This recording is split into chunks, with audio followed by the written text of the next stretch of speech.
Hey, it's Heavy T here. I hope you guys are doing well.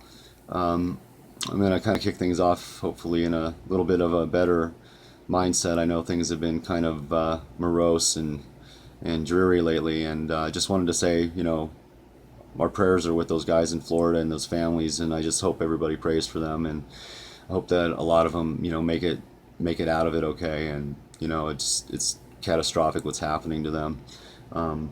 But we all kind of knew this was going to happen in September.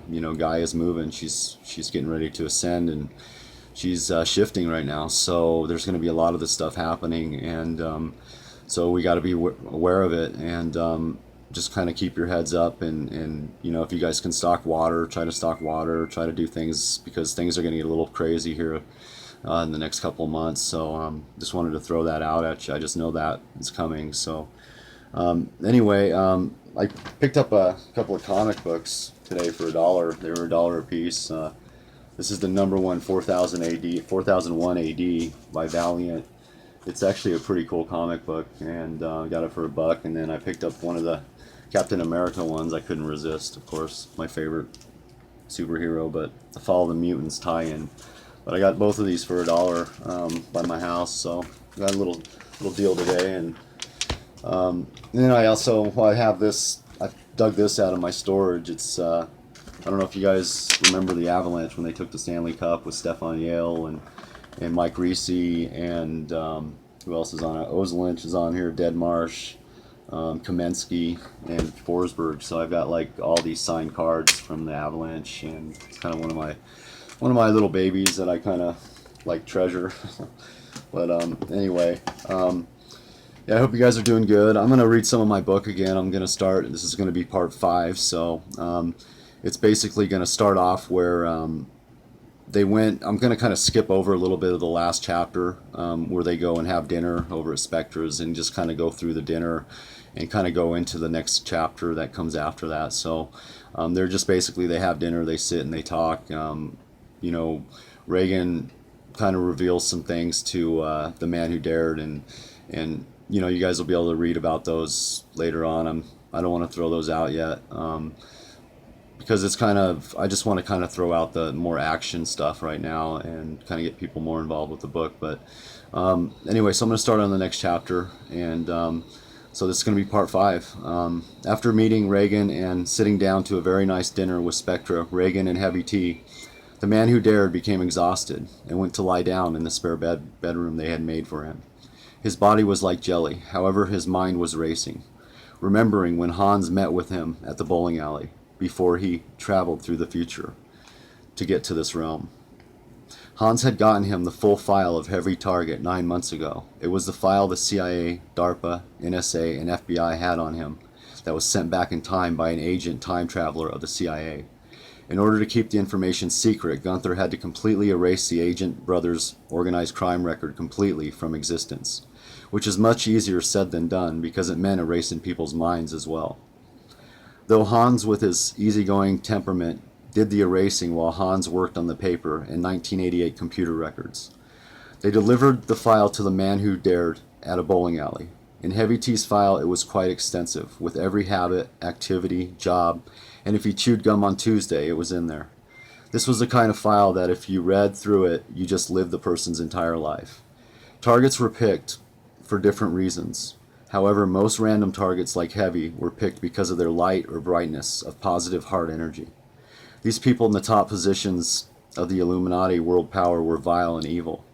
They didn't like the existence of light workers because they carried something they could never obtain from a spiritual aspect. The heart and love of the light workers was of a radiant brightness level of 9 to 10 on this scale they used in measuring their aura. These light workers, like Heavy T, would draw people to them. People around them with dark shaded contrast auras would soon begin to get lighter, even if they weren't talking directly to the light worker. Light workers had the ability to lead people in the most positive and influential ways. They had no hunger for greed and power, and since that is what was beginning to dominate the world, they were dissidents to this selfish, molded world. Corporations hated lightworkers because of this. They wanted the people negative, hopeless, angry, and spiritually dull. This made the employees in the corporations more controllable and undetermined.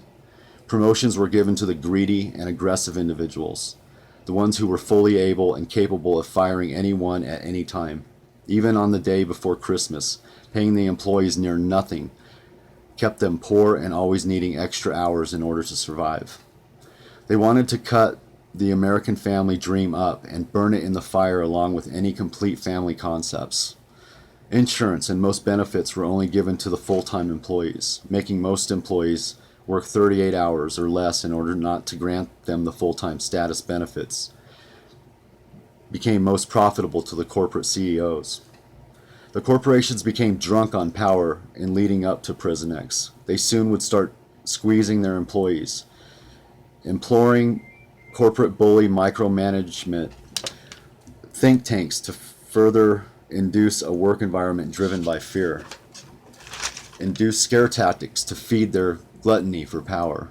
Furthermore, they would start using gangstalking, energy weapons, and harassment psychological methods covertly on the employees who wouldn't walk the line. Also, they would include government agencies to help them. The corporations by 1990 owned 90% of all the world's governments. The corporations were owned by the Illuminati and became the dark-horned, red-eyed demon that would soon devour the freedom of every man, woman, and child in this world. Heavy T knew this and was determined to stop at nothing in order to stop it from happening. However, this new world order was ready for the heavy T's of this realm and had already begun its blueprint for dissidents, lightworkers, indigos, crystal children, and rainbow kids. They used astrology and knowledge from the occult in order to track their birth dates. Many were targeted from birth. They used black magic, dark energy, and EMF energy weapons to create mental destabilization early in order to push them to the psychiatrists in order to use drugs that would bring them more illness while bringing down their psychic energy to control them. During operations or any hospital visits, they would use these opportunities as cover for installing programs like MKUltra, Cointelpro, and many others depending on their strengths and awareness of consciousness through psychic energy. The scientists and doctors in charge of setting these visits up and orchestrating the handling of these children had a scale they used in order to determine the super, ultra, and very gifted. If they fell into the ultra range, they were to be hospitalized for longer. The ultra range would have life-altering diseases injected into them to further induce torture, and altars of mind control would be created by using satanic rituals in order to invoke demons to create other altars so they could be manipulated later when they were older, if they were becoming too aware of their abilities they contained. The black magic rituals and demons invoked would help hold in their Christ consciousness, not allowing their higher energy to radiate upon the world and others. The super gifted would go through similar treatment, however they would not be injected with diseases, but given other weaknesses to keep them down and struggling in life. Asthma, stuttering, speech impairments, hearing problems, sight problems, and others depending on the genetic makeup of the child. Very gifted was the lowest in the charted and would be treated exactly as the others, however would not be trauma-induced through rituals to create altars. However, they would instead murder a family member close to them while they were between the ages of 8 and 12 in order to create hate towards God. They would have the message either sent to the brain by acoustic EMF energy weapons or by a handler that may be a friend of the family. They worked well in keeping the children of no faith weakened and seeking negative influences of attention.